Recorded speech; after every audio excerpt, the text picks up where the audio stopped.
नमस्कार, जी बिजनेस पर आपका स्वागत है। आप देख रहे हैं पावर ब्रेकफास्ट। आपके साथ मैं हुमानसी दवे। हफ्ते का पहला कारोबारी सत्र और विदेशी बाजार से संकेत दमदार आते हुए दिख रहे हैं। एशियाई बाजार की शुरुआत सबसे पहले आपको बता देते हैं। हरे निशान के साथ एसजीएक्स निफ्टी में करीब 124 अंकों की बढ़त के साथ ट्रेड आप देख पाएंगे। 166 अंकों की तेजी हांगकांग के बाजार में भी देखने को मिल रही है। साथ ही जापान के बाजारों में भी 300 अंकों की बढ़त देखी जा चुकी है। डाउ फ्यूचर्स भी फिलहाल आप देख सकते हैं करीब 122 अंकों की बढ़त के साथ कर रहे हैं ट्रेड। शुक्रवार के ट्रेडिंग सेशन में अगर अमेरिकी बाजार की बात करें, काफी कुछ होता हुआ दिखा। कई सारे फैक्टर्स रहे जो कि फोकस में थे और अच्छी बढ़त के साथ ही ट्रेड देखने को मिले। इनफैक्ट नए रिकॉर्ड्स भी देखने को मिले। डाउ शुक्रवार को करीब 230 अंकों के उछाल के साथ लगातार तीसरे दिन एक नया रिकॉर्ड बनाते हुए दिखा। एसएनपी में भी एक नए शिखर पर कामकाज देखने को मिला और नैस्डैक भी क्लियरली हरे निशान के साथ अच्छी बढ़त पर ट्रेड करता हुआ दिखा। तो क्लियरली एशियाई बाजार की तस्वीर अच्छी दिख रही है। अमेरिकी बाजार की शुक्रवार की क्लोजिंग भी बेहतरीन रहती हुई दिखी। लेकिन कौन से फैक्टर्स रहे, कौन से ट्रिगर्स रहे जो कि विदेशी बाजार में इंपॉर्टेंट थे और आज के लिए क्या इंपॉर्टेंट है, सब कुछ विस्तार से जान लेते हैं। दीपांशु हमारे साथ जुड़ गए हैं। Deepanshu, good morning. बताएं, पिछले हफ्ते ही जेनेट येलन ने कहा था कि दरें बढ़ाने की जरूरत पड़ सकती है। जॉब्स डेटा के बाद 10 साल की बॉन्ड यील्ड में हल्की बढ़त देखने को मिली। क्या इंपैक्ट दिखा इन सबका अमेरिकी बाजार पर और साथ ही एशियाई बाजार? आज ओपनिंग कैसी देख रहे हैं? Good morning Mansi. और ज़बरदस्त एक्शन आपको आते हुए दिख रहा है जहां तक ग्लोबल बाजारों का सवाल है। एशिया के बाजार जैसे कि आपने कहा बढ़िया तेजी दिखा रहे हैं और एसजीएक्स निफ्टी यहां पर देखिए 15,000 के स्तर भी आपको आते हुए दिख रहे हैं। डाउ फ्यूचर्स में भी आपको अच्छी बढ़त दिख रही है। शुक्रवार को हमने हैट्रिक देखी, नए रिकॉर्ड्स की। डाउ पर 230 अंक उछलकर दिन की ऊंचाई पर बंद हुआ। S&P 500 ने नया इंट्राडे रिकॉर्ड बनाया है और टेक्नोलॉजी शेयर्स में भी दमदार एक्शन आपको आते हुए दिखा। लगभग 1% की तेजी नैस्डैक पर थी। स्मॉल कैप्स में भी अच्छी खरीदारी बनी रही। कमजोर अप्रैल जॉब्स डेटा के बावजूद आपने ये बढ़त आती हुई देखी और शुक्रवार का एक्शन एक्चुअली बहुत इंटरेस्टिंग था जहां तक अमेरिकी बाजारों का सवाल है। वैसे तो हम देख रहे हैं कि जबरदस्त आर्थिक डेटा आ रहा है अमेरिका से, जिसकी वजह से बाजारों में बड़ी तेजी आती हुई दिखी है। उसी हिसाब से अनुमान लगाया जा रहा था कि अप्रैल के महीने में लगभग 10 लाख नई जॉब्स अमेरिका में जोड़ी गई हैं, पर इसके मुकाबले जो फाइनल आंकड़ा आया वो 2.5 लाख से थोड़ा ज्यादा था, यानी कि अनुमान से लगभग 4 गुना कम ये नंबर आया। इसके बावजूद हमने बाजारों में तेजी देखी और वो इसलिए क्योंकि एक डर था कि काफी तेजी से अमेरिकी बाजार बढ़ते हुए दिख रहे हैं। पर ये जो खराब जॉब्स डेटा आया है, इससे अब निवेशक इसलिए खुश हैं क्योंकि लग रहा है कि आने वाले कुछ समय तक फेड अपनी पॉलिसी में कोई बदलाव नहीं करेगी। जैसा कि आपने कहा, जेनेट येलन ने पिछले हफ्ते ही कहा था कि अमेरिकन इकोनॉमी ओवरहीट हो रही है और दरें बढ़ाने की जरूरत पड़ सकती है। पर इस खराब डेटा की वजह से अब बाजार का मानना है कि शायद आने वाले कई लंबे समय तक दरें नहीं बढ़ाई जाएंगी। तो इसलिए बाजार खुश थे और इसलिए हमने नए रिकॉर्ड्स आपके लिए बनते हुए देखे हैं।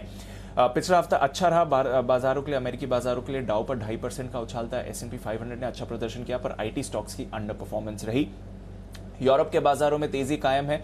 कमजोर डेटा की वजह से हमने डॉलर पर दबाव बनते हुए देखा, इसलिए डॉलर 2 महीने के निचले स्तर पर है, पर सोने 3 महीने की ऊंचाई के करीब है। पिछले हफ्ते 4% की बढ़त थी, जो कि 6 महीनों में सबसे अच्छा हफ्ता रहा है। और कच्चे तेल पर भी देखिए, पिछले हफ्ते दायरे में था, 2% की बढ़त रही, पर अब फिर से एक्शन बनते हुए दिख रहा है और ब्रेंट हम देख रहे हैं $69 के पार है, तो वहां पर भी मजबूती देखने को मिल रही है।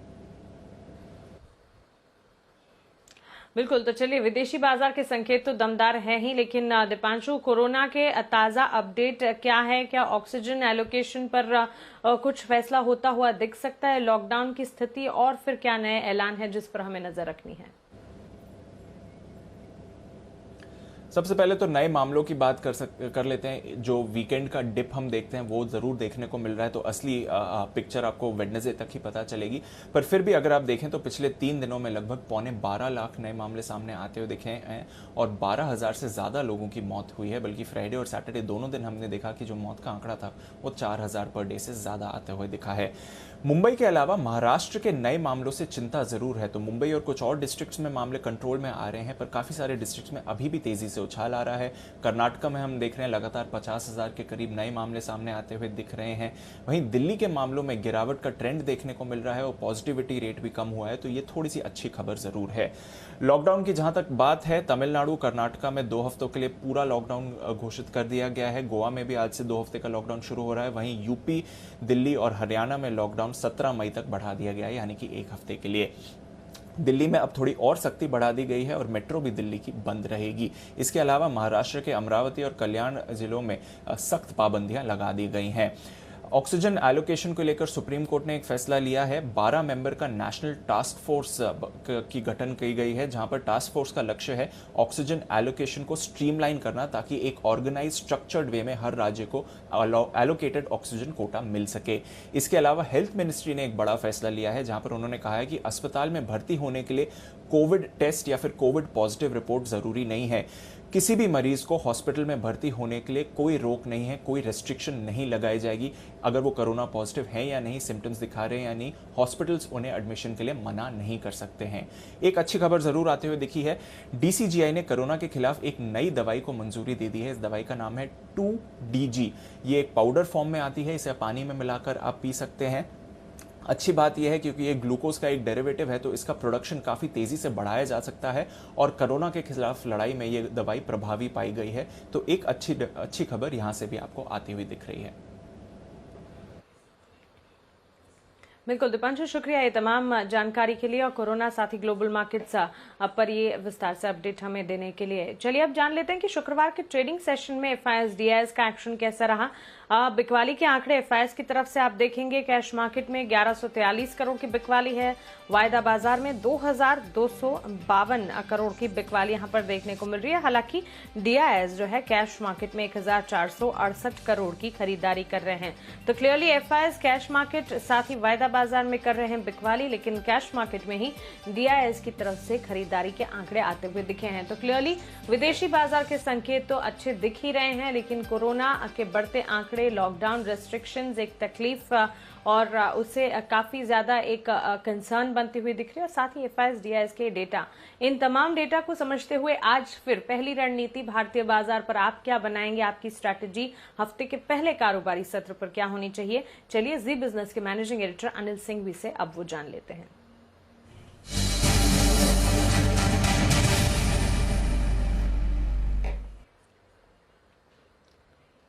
Anil sir, good morning. विदेशी बाजार दमदार संकेत दिखा रहे हैं, ऑफ कोर्स कोरोना के बढ़ते मामले और साथ ही FIS DIS की तरफ से FIS इनफैक्ट बिकवाली के आंकड़े हम देख रहे हैं।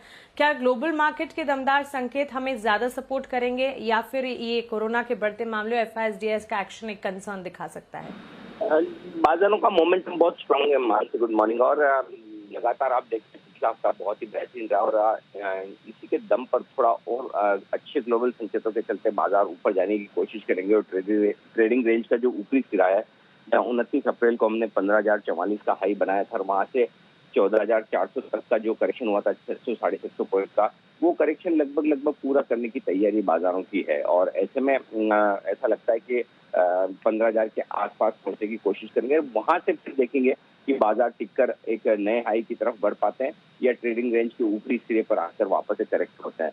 जहां तक आज के सेशन का सवाल है, इसमें कोई डाउट नहीं कि धीमे धीमे बाजार की ट्रेडिंग रेंज ऊपर की तरफ शिफ्ट हो रही है और अब 14,725, 14,775 ये वो रेंज है जो बाजार पर आज सपोर्ट के तौर पर काम करेगा।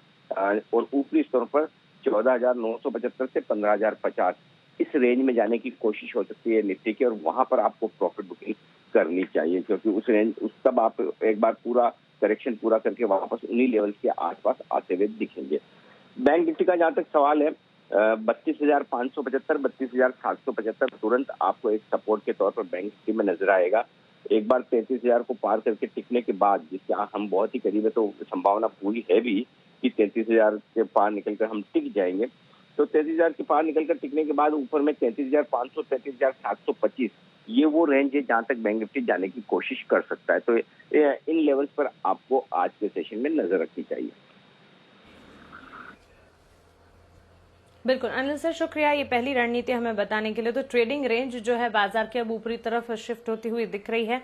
तमाम फैक्टर्स को समझते हुए आज के लिए पहली रणनीति अब आपके सामने है, नोट डाउन कीजिएगा। पहली रणनीति के तौर पर निफ्टी में 14,725 से 14,775 इस दायरे को आप निफ्टी के लिए मजबूत सपोर्ट के तौर पर मानकर चल सकते हैं। वहीं 14,975 से 15,050 इस लेवल को आप निफ्टी के लिए ऊपरी रेंज मानकर चले। बैंक निफ्टी की जहां तक बात है, 32,575 से 32,775। ये बैंक निफ्टी के लिए मजबूत सपोर्ट का काम करेंगे। वहीं 33,000 के पार निकलने के बाद अच्छी तेजी की पूरी उम्मीद है 33,500 से 33,725। इस दायरे को उसके बाद ऊपरी रेंज के तौर पर जरूर मानकर चलें। तो पहली स्ट्रैटेजी आपके सामने है ग्लोबल मार्केट सेटअप, कोरोना के अपडेट और साथ ही FISDIs का एक्शन हमने देखा। लेकिन पूरे वीकेंड के दौरान कौन सी कंपनियों के नंबर्स आते हुए दिखे, आज कौन से ट्रिगर्स हैं जो कि फोकस में रहेंगे, खबरों वाले शेयर्स कौन से हैं जिस पर आपको नजर रखनी है, जिसका सीधा असर भारतीय बाजार पर पड़ता दिख सकता है, सब कुछ जान लेते हैं वरुण दुबे से। Varun, good morning. बताएं सबसे पहले तो पोस्ट मार्केट और साथ ही वीकेंड के दौरान बाजार बंद होने के बाद शुक्रवार को वीकेंड पर नतीजे कौन से आते हुए दिखे, ये हम जानना चाहेंगे। डेफिनेटली शुक्रवार को बाजार बंद होने के बाद जो नतीजे आए उसमें काफ़ी सारे हैं। उसमें सबसे पहले तो दिग्गज अल्ट्राटेक के नतीजे आए हैं और नतीजे काफ़ी स्ट्रांग यहाँ पे नजर आ रहे हैं। सेल्स करीब 35% बढ़ा है। एबिटा मार्जिन देखिए 21.8% से बढ़ के 25.2% पे आया है, जबकि हमारा अनुमान 23.6% का था। मुनाफा यहाँ 1777 करोड़ पे आया है, 1732 करोड़ का अनुमान था। नो डाउट साल दर साल आपको थोड़ी गिरावट देखने मिलेगी क्योंकि बेस क्वार्टर में एक्सेप्शनल गेन था इसके लिए। साथ ही साथ बोर्ड ने 37 रुपए प्रति शेयर के डिविडेंड का भी ऐलान किया है। एफएनओ में नवीन फ्लोरिन के नंबर्स आए हैं।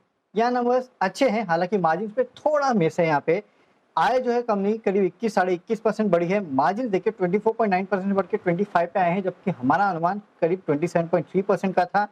रेवेन्यूज जो है वो 73 करोड़ के आसपास आए हैं, 61 करोड़ के आसपास का अनुमान था। इसके लिए हम कह रहे हैं कि बाकी पैमानों पर नतीजे फिर भी अच्छे हैं, लेकिन कंपनी की जो मार्जिन है वहाँ पे थोड़ा मिस देखने मिला है। IDFC फर्स्ट बैंक यहाँ पे NII जो है इसमें 15% की बढ़ोतरी हुई। मुनाफा जो है 71 करोड़ से बढ़ के 128 करोड़ पे आया। NPS हालांकि फ्लैट है, 4.18% से गिर के 4.15% के आसपास आए हैं। बंधन बैंक यहाँ पे नतीजे कमजोर है और काफी हद तक ज्यादा कमजोर नतीजे नजर आ रहे हैं। यहाँ पे NII जो है महज 4.5% बढ़ा है। वहीं ग्रॉस NPS देखिए 7.12% से गिर के 6.8% पे आया है। मुनाफा 80% गिरा है, 103 करोड़ पे आया है। और आसाम में कलेक्शन एफिशिएंसी जो है वो भी 83% पे है, जबकि पहले 88% पे थी। तो कहीं ना कहीं उसका इम्पैक्ट भी देखने मिल रहा है कंपनी के नतीजों में। एवेन्यू सुपरमार्ट स्टैंडअलोन रिजल्ट्स तो हमें पता है कि पहले आ चुके थे, उसके आय जो है वो पहले आ चुकी थी। तो कंसोलिडेटेड रिजल्ट्स जो है वो अनुमान से थोड़े बेहतर है। एबिटा 600 करोड़ का अनुमान था, 613 करोड़ पे आया है। मार्जिन 8.1% का अनुमान था, 8.3% पे आया है। और मुनाफा देखिए 414 करोड़ पे आया है। पूरे साल की जो लाइक टू लाइक सेल्स है वो -13.1% रही है। हालांकि कंपनी ने एक बात कही है कि इस बार हालात पिछले साल जैसे नहीं है, लेकिन इन्वेंट्री बिल्टअप जो है इस कंपनी का काफी ज्यादा हो चुका है। पिछले वेव में इतना इन्वेंट्री बिल्टअप नहीं था, तो वो क्लियर करने में कंपनी को थोड़ी मशक्कत आ सकती है। और थायरोकेयर यहाँ पे वैसे भी हमने नतीजे आएंगे, कमाई कराएंगे, मैं आपको बताया था इस कंपनी के नतीजे अच्छे आने वाले हैं। और देखिए एग्जैक्ट जो हमारा अनुमान था वहीं आए हैं। रेवेन्यूज 150 करोड़ का अनुमान था, 147 करोड़ पे आया है। मार्जिन 35% और मुनाफा 38 करोड़ पे आया है। 38 करोड़ का ही अनुमान हम लगा रहे थे, तो यहाँ भी नतीजे अच्छे हैं। और मानसी आज काफी सारे और नतीजे आने वाले हैं जिसमें कैश के नतीजे हैं। एफएनओ और निफ्टी आज है नहीं, तो वेंकीस, इंटेलेक्ट डिजाइन, राइडर्स, ये तमाम नतीजे हैं। रिलायंस इंडस्ट्रीज पे नजर रखिए, इसके पार्टली पेड अप शेयर्स पे खासकर, क्योंकि जो पार्टली पेड अप शेयर्स है उनमें ट्रेडिंग का आज आखिरी दिन है। कल से इसमें ट्रेडिंग बंद हो जाएगी। अरविंद फैशन शेयर धारकों को मई 10 से 24 के बीच में 65 रुपए की पार्टली पेड अप शेयर्स का जो किस्त है उसको जमा करना था, तो यहाँ नजर रखिएगा। और आरती ड्रग्स बायबैक आज बंद होगा। 1000 रुपए प्रति शेयर का ये बायबैक है, 60 करोड़ का बायबैक है। साइज बता रहा हूँ मैं आपको। ओके, तो ट्रिगर्स तो कई सारे हैं और बाजार बंद होने के बाद वीकेंड पर नतीजे भी ढेर सारे आए। हालांकि आज कैश मार्केट के नंबर्स हैं जिस पर फोकस रहेगा। इसके अलावा खबरों वाले शेयर्स वरुण कौन से होंगे? ओके, सबसे पहले तो गति पे नजर रखिए, क्योंकि ऑल कार्गो लॉजिस्टिक्स में ये नई इक्विटी शेयर और इक्विटी वारंट जारी करने वाले हैं। 10,23,000 शेयर जो है 97 रुपीज 75 पैसे के भाव पे दिए जाएंगे। और साथ ही में 71,61 इक्विटीज जो है वारंट्स वो भी इसी भाव पे दिए जाएंगे। और इक्विटी वारंट्स आपको पता ही है कि 18 महीने के बाद आप कन्वर्ट कर सकते हैं। डॉक्टर रेड्डीज पे नजर रखिए, क्योंकि DGCI ने कोरोना के खिलाफ एक नई दवा 2DG को मंजूरी दे दी है। बेसिकली ये DRDO की तरफ से डेवलप की हुई दवा है और इसमें काफ़ी सारे फायदे भी हैं। और सबसे बड़ा फायदा तो ये है कि ऑक्सीजन के ऊपर जो डिपेंडेंसी है वो काफ़ी कम हो जाती है इसके चलते। ट्रायल में पाया गया है कि दवा कोरोना के खिलाफ काफ़ी ज़्यादा प्रभावी है। तो और 1 महीने में ये दवा जो है वो बाजार में उतर भी सकती है, तो यहाँ पे नजर रखिएगा। जुबिलेंट फार्मा यूएस की कोर्ट ने जुबिलेंट फार्मा के पक्ष में कहीं ना कहीं जो फैसला है वो सुनाया है। ब्रैको डायग्नोस्टिक के पेटेंट से जुड़ा मामला था, जिसका जो केस की सुनवाई है वो इस कंपनी के पक्ष में हुई है, तो उसको फायदा है। एचडीएफसी अर्गो में एचडीएफसी ने 50% से कम अपना हिस्सा कर लिया है। जो फॉरेन पार्टनर है अर्गो इंटरनेशनल, उनको 0.62% हिस्सा जो है वो अतिरिक्त और बेच दिया है। करीब 236 करोड़ के आसपास इस कंपनी को मिले स्टेक सेल से। टाटा मेटालिक्स, वेल्सपन कॉर्प, श्रीकालाहस्ती पाइप, ये तमाम वो काउंटर्स है जहाँ पे आपको नजर रखनी है, क्योंकि सरकार ने सीमलेस ट्यूब्स, पाइप्स और पाइप्स पे एंटी डंपिंग ड्यूटी जो है वो 31 अक्टूबर तक बढ़ा दी है। मई 2015 से 5 साल के लिए ड्यूटी लगाई गई थी, तो अब इसको और बढ़ा दिया गया है। साथ साथ टाटा मेटालिक्स पे आपको और इसके नजर रखनी है, क्योंकि वेस्ट बंगाल सरकार के आदेश पर 50% क्षमता पर कामकाज करने का निर्णय इस कंपनी ने लिया है। यानी कि 50% क्षमता जो है उसी पे कंपनी अब कामकाज करने वाली है। इसके लिए सारे स्टॉक्स आपके रडार पे होने चाहिए, metal and metal related. Hero MotoCorp company ने अपना जो प्लांट शटडाउन है उसकी सीमा और बढ़ा दी है। कोविड के चलते अब ये 16 मई तक अपने प्लांट जो है उसमें कामकाज बंद रखेंगे। और सबसे आखिर में मारुति मेंटेनेंस शटडाउन के 1 हफ्ते के लिए इस कंपनी ने भी बढ़ा दिया है।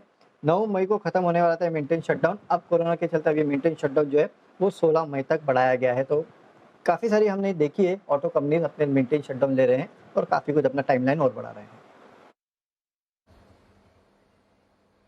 बिल्कुल वरुण, शुक्रिया। खबरों वाले शेयर्स, नतीजे और ट्रिगर्स हमें बताने के लिए। तो भरपूर एक्शन के लिए आज तैयार हो जाइए, क्योंकि ढेर सारा सब कुछ आता हुआ दिखा है। ट्रिगर्स के एक्शंस हैं, कई सारे नंबर्स भी आते हुए दिखे, जिसका इम्पैक्ट आज के सत्र में पड़ता हुआ दिख सकता है। आज कैश के नतीजे हैं जिस पर नजर रहेगी, और खबरों वाले शेयर्स रहेंगे जिस पर हमें फोकस करना है।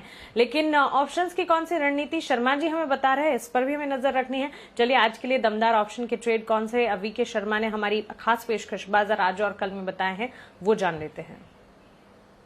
बजाज फिनसर्व 11,500 का कॉल खरीदे इस महीने का 350 पे, स्टॉप लॉस रखें 250, टारगेट रहेगा 500। और दूसरा जो स्टॉक ऑप्शन है वो है विप्रो। मई की 520 की कॉल खरीदे 12 रुपए में, स्टॉप लॉस रखें 9 रुपए का, टारगेट आपका रहेगा 17 रुपए। बजाज फिनसर्व और विप्रो दोनों में एक्शन हमने देखा। इनफैक्ट बजाज फिनसर्व शुक्रवार के ट्रेडिंग सेशन में करीब 3% की बढ़त दिखा चुका है। आज मई कॉन्ट्रैक्ट 11,500 की कॉल खरीदने की राय यहां पर आती हुई दिख रही है। 500 के लक्ष्य, 250 का स्टॉप लॉस मानकर चले। विप्रो शुक्रवार के ट्रेडिंग सेशन में बढ़िया एक्शन तो नहीं कह सकते, ऑफकोर्स तेजी जरूर थी, लेकिन पिछले 5 ट्रेडिंग सेशन की अगर बात करें अच्छे लेवल्स पर मोमेंटम कायम है। विप्रो के स्टॉक में मई कॉन्ट्रैक्ट 520 की कॉल खरीदेगा। 17 के टारगेट को मानकर चलिए, 9 का स्टॉप लॉस आपको लगाना होगा। आज के लिए इंपॉर्टेंट ट्रेडिंग कॉल्स अब जान लीजिए। चॉइस ब्रोकिंग की राय ग्लेनमार्क फार्मा पर आती हुई फ्राइडे सेशन में करीब 4% की बढ़त के साथ शानदार तेजी स्टॉक में हमने देखी है। खरीदारी आज भी करके चल सकते हैं। 630 के टारगेट्स को मानकर चले, 578 का स्टॉप लॉस लगाना होगा। भारतीय एयरटेल पर एक्सिस सिक्योरिटीज बुलिश है, खरीदारी कीजिएगा। 585 के टारगेट्स को ध्यान में रखें। 559 का एक स्टॉप लॉस यहां पर आपको लगाना होगा। इसके अलावा टेक महिंद्रा पर भी एक्सिस सिक्योरिटीज की राय खरीदारी की ही है। 1010 के टारगेट्स को मानकर चले। 968 का स्टॉप लॉस लगाएगा। और आनंद राठी भी ग्लेनमार्क पर बुलिश है, यहां पर खरीदारी के मन बनाकर चल सकते हैं। इनका मानना है 614 के टारगेट्स आज के सत्र में देखने को मिल सकते हैं। इंट्राडे पर्सपेक्टिव के लिहाज से अगर खरीदारी करते हैं 580 का स्टॉप लॉस यहां पर जरूर लगाकर चलें। किरण यादव .com के सीईओ आशीष केलकर अब हमारे साथ जुड़ गए हैं। आशीष, गुड मॉर्निंग, स्वागत है आपका जी बिजनेस पर। इंडेक्स पर आज के लिए आपका नजरिया क्या है? गुड मॉर्निंग मानसी जी। निफ्टी पे मैं मानता हूँ स्लाइट बुलिश ओपनिंग देखने को मिल सकता है अगर हम वर्ल्ड मार्केट की तरफ देखें, लेकिन निफ्टी को 14,900 के ऊपर अगर टिकता है तो मैं मानता हूँ एक बार 15,050 के लेवल को टेस्ट करता हुआ दिखाई देगा। अगर हम 14,900 के ऊपर खुलते हैं और वहां पे नहीं टिकते हैं, नीचे फिसलते हैं, तो मैं मानता हूँ 14,740 तक नीचे आने की संभावना है। तो थोड़ा कॉशियस व्यू लेके स्टॉक स्पेसिफिक अप्रोच रखना चाहिए, ऐसा मेरा मानना है। बिल्कुल। फिर आज के लिए टॉप रिकमेंडेशन कौन से होंगे? मानसी 2 स्टॉक है मेरे। पहला है ग्लेनमार्क, जिसका फ्यूचर खरीदारी करने की सलाह होगी। 594, 595 का क्लोजिंग है, उसके आसपास खरीदारी करनी चाहिए। स्टॉप लॉस 588 का रहेगा। पहला लक्ष्य 605 का, दूसरा लक्ष्य 612 का रहेगा। और दूसरा स्टॉक रहेगा हिंडाल्को का फ्यूचर खरीदारी करने की सलाह होगी 402 के आसपास। स्टॉप लॉस 396 का रहेगा। पहला लक्ष्य 409 का, दूसरा लक्ष्य 413 का।